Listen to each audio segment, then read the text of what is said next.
Ricardo Marcílio e Danúbio Neto estão na área. E o papo tá afiado. Taxação do Trump na China, bastidores tensos, tretas internacionais e, claro, polêmicas não faltam.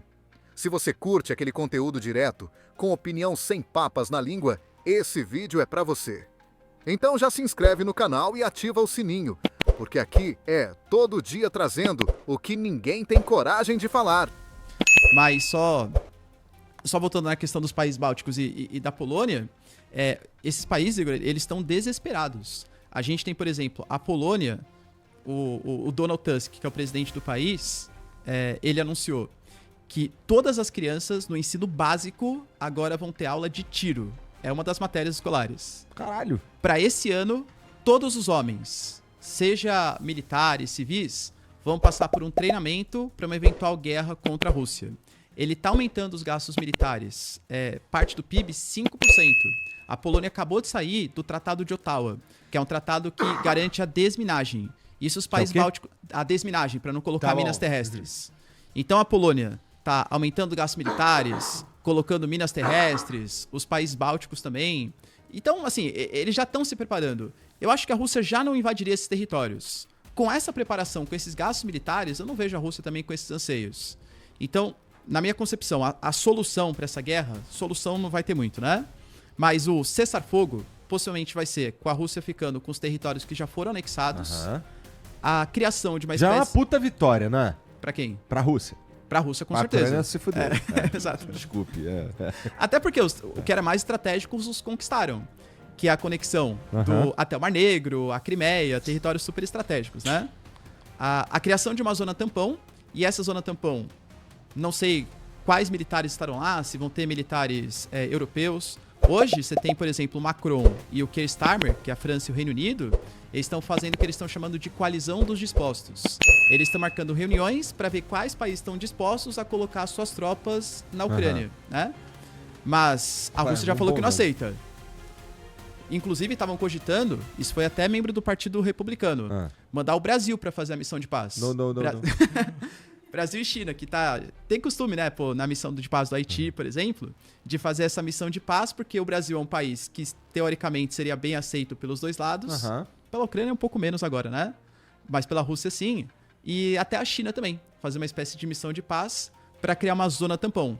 E aí a Ucrânia ficaria só com o restante do território e a Rússia ficaria com os territórios que para ela são mais estratégicos. Só que, claro, isso é o que você falou, é uma baita vitória para o Putin. Ele conseguiu os objetivos, que eram Donbás e Crimeia, e ainda levou como bônus a usina nuclear de Zaporizhia, o acesso ao Mar Negro. Para ele é sensacional.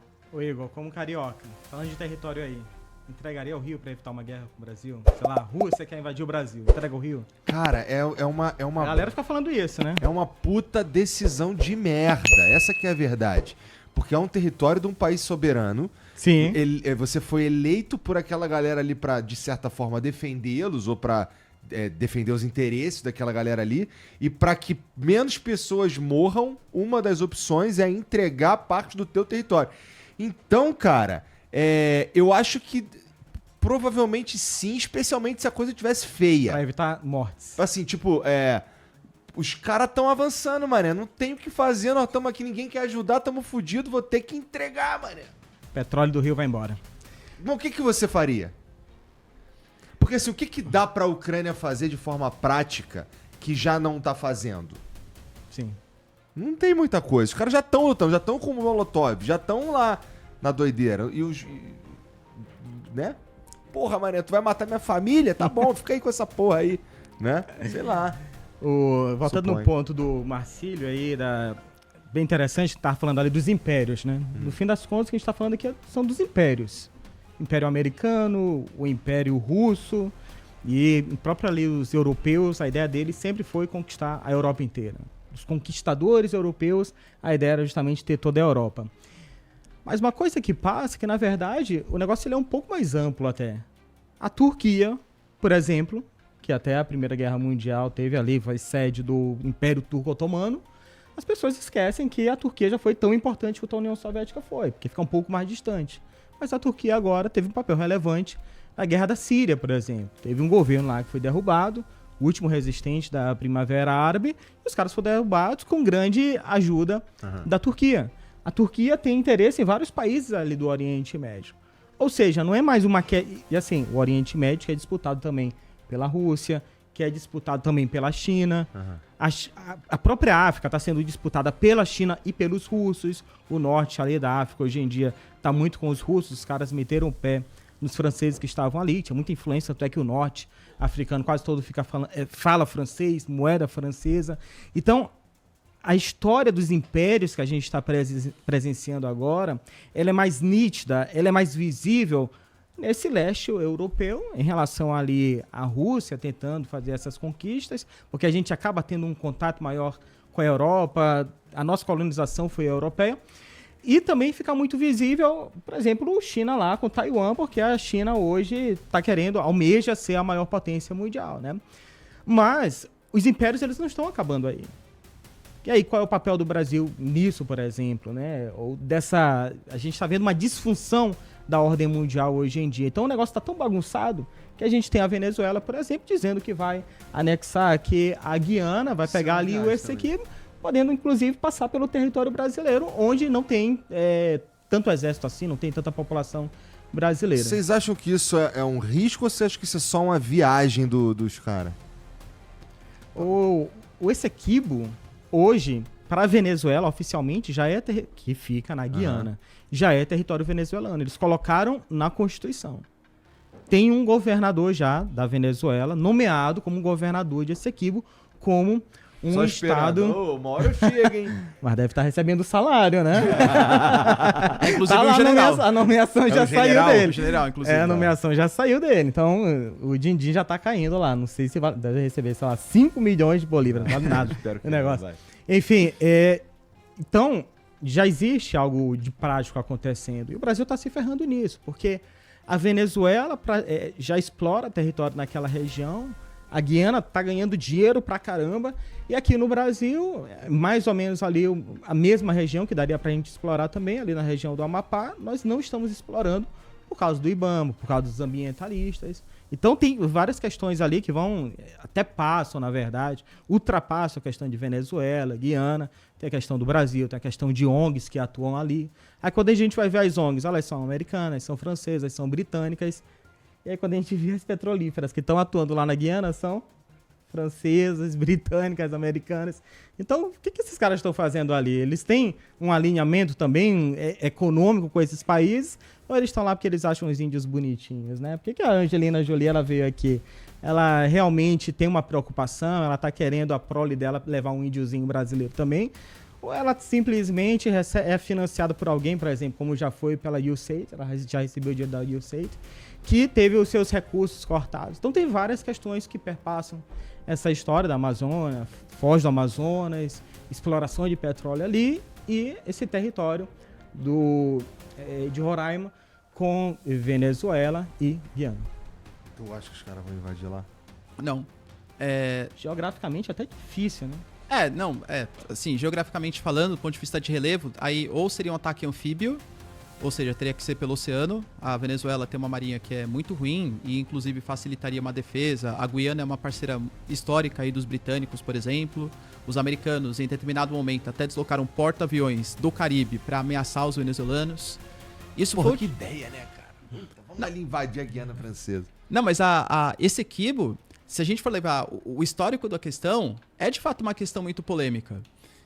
Não existe consenso se é de fato... Consenso sim existe porque, claro, pertence à Guiana hoje. Então tomar dos caras. Já tá mais fácil, porra. É terra com terra aqui. Pega lá, né? Esse papo de Essequibo, ele foi discutido porque era um território que era parte dos espanhóis, a influência da Venezuela, e parte britânica, a influência da Guiana, né? E em 1899 teve um tribunal que julgou o caso e deu o território pra Guiana. Mas porque era um tribunal que até os britânicos admitiram depois que era totalmente pró-britânicos para dar o território para a Guiana. Tanto que na década de 60 a Convenção de Viena deliberou que, olha, aquele tribunal estava falso, por enquanto vai ser da Guiana mesmo, porque ela já domina esse território. Mas um dia faremos uma reunião para discutir novamente o território de Essequibo. Meu pai, ele trabalhou bastante tempo na Venezuela. E ele falou que para a população da Venezuela era uma coisa de sentimento nacional mesmo. Essequibo é dos venezuelanos. Tanto que essa volta do papo de Essequibo veio na próxima das eleições. Por quê? Naquele momento, Maduro parecia que ia caminhar um pouco mais para um rumo democrático da coisa.